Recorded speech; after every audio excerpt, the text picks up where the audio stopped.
dalam setiap kegiatan itu, baik sebagai pembicara atau sebagai yang tampil di depan, itu sedikit-sedikit ada pantun. Iya. Ya kan? Ya Pak ya? Iya. Sedikit-sedikit ada pantun Pak Kutip. Supaya jangan banyak pantun, saya pantunnya sedikit aja gitu.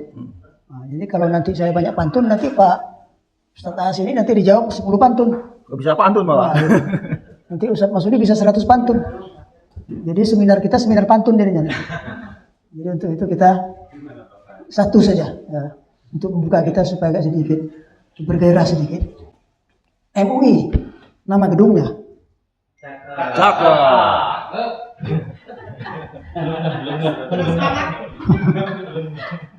Dr. K. Haji Basari Sam MPDI ketumnya.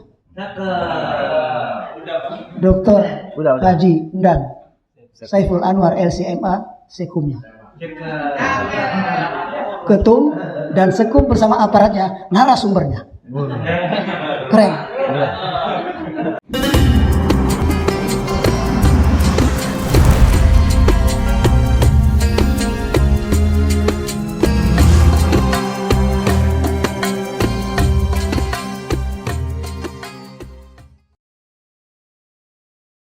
Nah ini judulnya yang menarik ini Pak.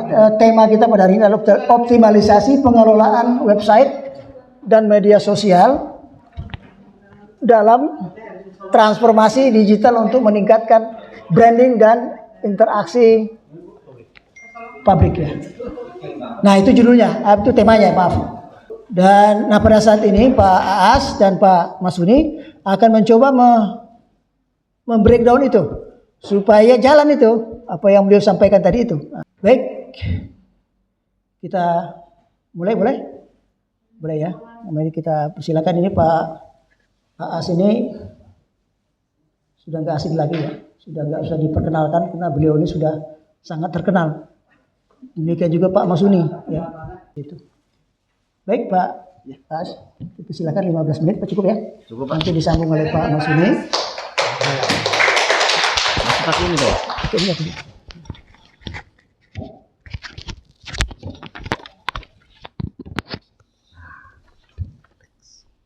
Tes. Assalamualaikum warahmatullahi wabarakatuh. Terima kasih Pak Ki Saprol atas pengantarnya. Dan saya juga tidak akan banyak pengantar Pak. Cukup sama Bapak habis tadi pengantarnya. Jadi langsung saja. Ini saya buat apa ya, slide yang sangat sederhana tadi pagi sebelum berangkat ya, jam 8 sambil berjalan ke sini cukup di PDF dibuat di Word ya. Jadi sederhana putih, black white gitu. Jadi langsung saja ke materi ya, karena waktunya 15 menit. Saya diberi materi tentang tadi pengelolaan media website ya dengan media sosial yang dimiliki MUI. Slide kedua lanjut. Nah, MUI ini punya websitenya pertama namanya MUI Banten .id. Sejarahnya dulu dibuat pertama tahun 2020. Kita punya website. Sebelumnya ada bukan MUI namanya, himayah.com. Nah, himayah.com tidak dilanjut karena passwordnya lupa, yang buatnya akhirnya nggak bisa lanjut dan mati. Nah, jadi himayah.com itu Pak Sair yang buat. Karena mau diperpanjang lagi kemudian passwordnya lupa, akhirnya nggak bisa dilanjutkan. Akhirnya waktu itu di akhir kepemimpinan Pak Kiai Romli dengan Pak Prof Zakaria diminta untuk membuat. Saya membuat tahun 2020 di era COVID saat itu. MUI Banten itu dibuat alat dan memang masih ala kadarnya, yang penting tampil, belum tampil maksimal, namanya MUI Banten. Nah, sebelum punya website kita punya namanya Facebook MUI Banten. MUI Banten. Sebelum itu. Kemudian ketika saya masuk ke MUI mau dilanjutkan, lupa passwordnya juga. Akhirnya bikin lagi. Kan beda orang. Ya, saya sampai tanya ke Doni, gimana? Nanya ke orang yang lupa passwordnya. Jadi bikin lagi. Ini yang terbaru yang dibuat oleh orang sekretariat. Mudah-mudahan tidak lupa lagi passwordnya ini ya. Ini ada Instagramnya MUI Provinsi Banten, TikToknya MUI Banten Official, dan Facebook MUI Provinsi Banten. YouTube juga ada, YouTube ya. Tadi sebelum saya masukin YouTube-nya itu MUI Provinsi Banten. YouTube-nya saya buka itu dulu, YouTube juga sudah ada buat, tapi lupa juga passwordnya itu karena ganti orang gitu. Jadi sekarang nanti buat yang dipatenkan lagi bagaimana MUI berkiprah di dunia maya. Karena bagaimanapun juga di era digitalisasi saat ini MUI mau dibawa kemana ini? Arus informasinya, apa kita mau tinggal diam terbawa arus atau kita bermain di arus yang kencang itu gitu. Mau dibawa kemana? Perannya di sinilah karena besarnya MUI ini eksistensinya sudah lama tapi di dunia maya kita tidak terasa. Coba di googling misalkan MUI Banten, apa yang keluar? MUI Bantennya keluar nama MUI-nya tapi berita-beritanya tidak nongol karena jumlah berita yang diuploadnya masih sedikit. Termasuk YouTube. YouTube kan kalau mau dapat uang di monetisasi itu minimal 500 subscriber kemudian ada 4.000 jam tayang. Belum dapat uang kalau belum segitu syaratnya, gitu kan? Gitu. Oke, lanjut. Nah, era digital mengubah pola produksi, konsumsi dan distribusi informasi. Ini pengantar dulu. Kenapa bisa begitu? Kita sebelum zaman media sosial di era 2000 lah, saya anggap begitu, kita mengkonsumsinya koran. Media mainstreamnya itu koran, tabloid, majalah dan sebagainya. Sekarang itu sudah hampir berkurang, ya kan? Kemudian beralih ada website di tahun 2000 ketika internet juga sudah masuk ke Indonesia dan semakin kencang infrastrukturnya. Nah, kemudian di tahun 2010 itu masuklah media sosial, misalkan YouTube. Di YouTube ya, YouTube 2005, kemudian ada Instagram 2015, kemudian ada TikTok 2016 dan launching secara internasional 2018 setelah bergabung dengan Musical.ly. Itu medsosnya, itu yang paling populer ya gitu artinya. Nah, itu secara lanjutannya. Nah, kita sekarang konsumsi informasi itu mayoritas bukan dari media mainstream, tapi sekarang informasinya bukan dulu pengelola informasi itu hanya wartawan, media massa mainstream sudah tidak ada lagi yang punya nilai, mempunyai produk-produk jurnalistik itu. Sekarang siapapun bisa, netizen sekarang bisa membuat produksi itu lewat media sosial. Nah, cuma bedanya kalau wartawan dengan netizen itu, kalau wartawan punya akses informasi kepada narasumber yang penting, gitu kan. Kalau netizen nggak bisa, itu aja. Misalkan ada kejadian kecelakaan, di mana ada pembunuhan, netizen cuma bisa foto aja, foto gambar diupload. Dia tidak bisa informasi ke polisi. Kalau wartawan bisa, itu yang bedanya. Itu. Nah, itu produksi informasi ya. Sekarang ada 3. Nah, kita ada di mana? Di organisasi itu dan lembaga. Kita sebagai produsen, kita lembaga, punya website. Nah, tidak hanya organisasi, juga lembaga pendidikan juga punya, perguruan tinggi dan sebagainya. Kita posisinya ada di punya website dan media sosial. Karena kenapa media mainstream itu harus berbadan hukum perusahaan PT. Nah, kalau kita cukup badan hukumnya adalah lembaga itu. Nah, sekarang lanjut ke yang bawahannya tentang konsumsi informasi. Nah, tadi sudah ada 3 hal ya, bahwa kita mengakses informasi itu dari media mainstream, website, dan media sosial. Oke, lanjut. Distribusinya, yang distribusi informasinya. Sekarang era digital, penyampaian, pertukaran, dan peredaran informasi berlangsung sangat mudah dan cepat sehingga berdampak pada pengetahuan di masyarakat. Bom di mana di Iran, bom di Afghanistan, hari itu meleduk udah nyampe di kita di Indonesia informasinya. Begitu dahsyatnya kan, seperti itu. Itulah era sekarang ini. Kejadian misalkan ada pembunuhan di Balaraja, misalkan hanya beberapa menit kemudian sudah sampai di Tanjung Lesung misalkan informasinya. Lewat pertukaran begitu cepat. Pertama lewat media sosial, kemudian lewat aplikasi perpesanan. WhatsApp, Telegram lah, yang kita lah WhatsApp lah, gitu kan. Begitu orang tahu langsung disebar di WhatsApp. Begitu tahu. Informasinya kan belum begitu valid, belum berimbang siapa korban, cuma ada kecelakaan seperti itu. Di mana dapat masyarakat untuk mengetahui itu? Larinya ke media mainstream. Cari misalkan di website itu ada enggak informasinya, siapa korbannya. Nah, jadi sebagai klarifikasinya ada di website itu. Nah, distribusi informasi itu pertama dari media mainstream ya, koran, yang koran, web lah yang industrial gitu, itu. Kemudian ada dari medsos. Distribusi informasinya ada dari media mainstream, kedua di medsos punya masyarakat. Nah, kemudian Ada pola gabungan dua, media mainstream, media sosial. Dari media mainstream diambil sama medsos, dipublikasikan sampailah ke publik, ya kan, kutip. Kemudian media sosial ke media mainstream, kemudian sampai ke publik. Media mainstream nyomot di media sosial, baru dipublikasikan.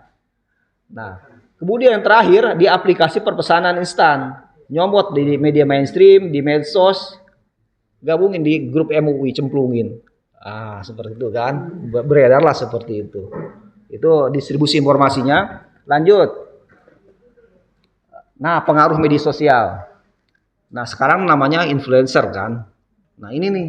Kita MUI nanti mau ada di mana nih? Di mega, makro, mikro, atau nano? Nah, ibu-ibu sekarang, bapak sekarang ada di mana nih kalau punya medsos? Nah, ya kan? Mau uangnya besar tadi sampai puluhan juta, ratusan juta, itu ada di mega influencer. Raffi Ahmad udah juta pelajar, itu Deddy Corbuzier, mega influencer. Yang makro sekian, ini yang di klasifikasi ini disebut oleh diambil dari YouTube. Ini kelasnya seperti ini. Jadi kalau kita mau misalnya masih recehan lah, di bawah 1.000 lah gitu kan, itu juga belum tentu dapat uang gitu kan kalau di mana di YouTube ya kan, itu. Nah itu. Nah, ada penelitian terbaru dari impact.com dan QB Asia bahwa 88% konsumen Indonesia dipengaruhi oleh influencer. Jadi beli produk tertentu di Indonesia, terutama kaum ibu-ibu, itu ditentukan influencer. Mau beli make up, skincare, gimana influencernya? Jadi 88% tertinggi di Asia. Bagaimana influencer? Nah, kan itu. Nah, sekarang ada influencer dakwah. Ini salah satu contoh kecilnya. Ya kan? Sekarang itu transaksi untuk pakaian ditentukan oleh influencer. Sekarang orang berubah iman karena influencer. Jadi influencer pengaruh besar. Nah, MUI bisa nggak berada influencer dakwah ini bisa memkuat iman orang, memperteguh orang mau masuk ke dalam keimanan. Nah itu, jadi karena influencer orang berubah iman, bisa masuk Islam atau keluar Islam, ya kan? Banyak kita kan di misalkan sini yang Doditan ini, kita lihat kan, atau dia yang Felix Shaw misalkan segitu. Atau yang paling menarik bagi anak generasi Z itu namanya Dennis Lim itu yang China itu yang gembor-gembor judi online itu seperti itu. Jadi memang ini kita harus berada di kisaran itulah, gitu kan. Nah, lanjut lagi. Nah, bagaimana manajemen pengelolaan website dan media sosial? Memang kita harus dikelola secara profesional. Orang udah punya orang miliaran rupiah dari website itu, nggak mungkin dikelola asal-asalan. Punya tim, punya alat yang mumpuni. Direncanakan dengan matang, nggak bikin asal. Kalau saya lagi di pasar, nggak begitu. Karena begitu orang bikin konten, sasarannya siapa yang akan dibidik? Kelasnya siapa yang akan kita bidik? Bisa seperti itu. Nah, kita juga seperti itu. Ada sasaran target-target komunikasi yang kita siapa targetnya? Seperti itu. Nah, apa yang kita bisa gini kan, live streaming. Sama live streaming juga sama, ada sasaran yang ditarget. Nah, kalau bicara SDM, sudah sampai ke Pak Sekum tadi, MUI sangat luar biasa sekali. SDM-nya. Mau bikin konten apa? Ceramah agama ada.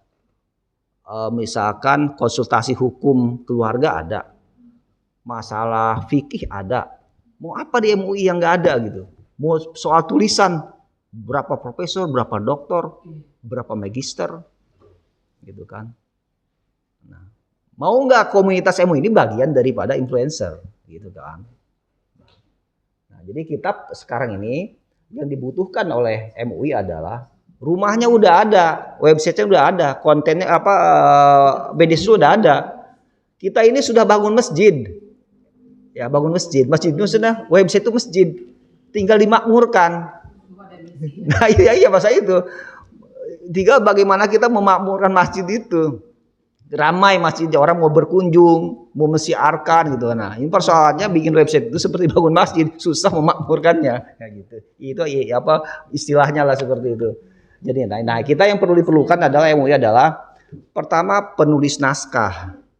Ya, penulis naskah itu baik di sekretariat atau seluruh pengurus membuat naskah. Oke, lanjut. Kalau ini mas teknis. Nah, produksi kita selama ini produksi konten kita pertama dari cuma kegiatan pimpinan, program dan kegiatan MUI hanya di website dan di sosial. Oke. Artikel umum website misalnya belum maksimal. Artikel tematik juga belum ada. Konsultasi hukum dan agama juga belum ada. Khutbah Jumat belum ada. Podcast juga belum ada. Live streaming juga belum ada. Itu yang perlu kita garap. Distribusi konten harian, mingguan, momen tertentu. Nah itu juga harus dikonsep strateginya kapan. Setiap Jumat nih misalkan ini hari Jumat kita bikin konten khutbah Jumat 10 menit di YouTube siapa bagiannya. Terus tapi harus continue konten tiap pagi seperti itu produksi konten. Nah mau harian seperti apa mingguan. Nah sekarang yang untuk artikel tematik itu dan yang perlu kita garap dulu. Semua pengurus MUI punya tulisan kirim ke bagian sekretariat tinggal diupload nanti dicek dulu oleh editor. Nanti akan ada editornya di tim Infocom seperti itu. Lanjut. Nah terakhir konten menarik. Konten menarik itu menyajikan isu terkini dan informasi yang sedang dibutuhkan publik. Kalau di dunia informasi itu bukan kita memberikan apa yang kita tahu, tapi apa yang sedang dibutuhkan orang. Marketing informasi seperti itu. Jadi kita buat konten apa nih yang sedang menarik. Misalkan sekarang lagi Maulid misalkan, kita menyajikan berita tentang Maulid. Misalkan besok misalkan termasuk foto gambar Ustaz juga harus atraktif di website seperti apa. Tadi pagi semalam saya kirim ketua umum ya bicara di jadi influencernya di BNN ya. Untuk memberantas narkoba. Jadi memang harus seperti itu. Jadi sekarang memang tinggal dirumuskan oleh tim Infocom bersama sekretariat bagaimana efektivitas program kita membuat informasi ke masyarakat. Itu saja dari saya, tambahan dari Pak Suni. Ya, begitu Pak. Terima kasih. Waktu yang dipergunakan 14 menit ya? 14 menit. 14 menit. Jadi ada bonus 1 menit.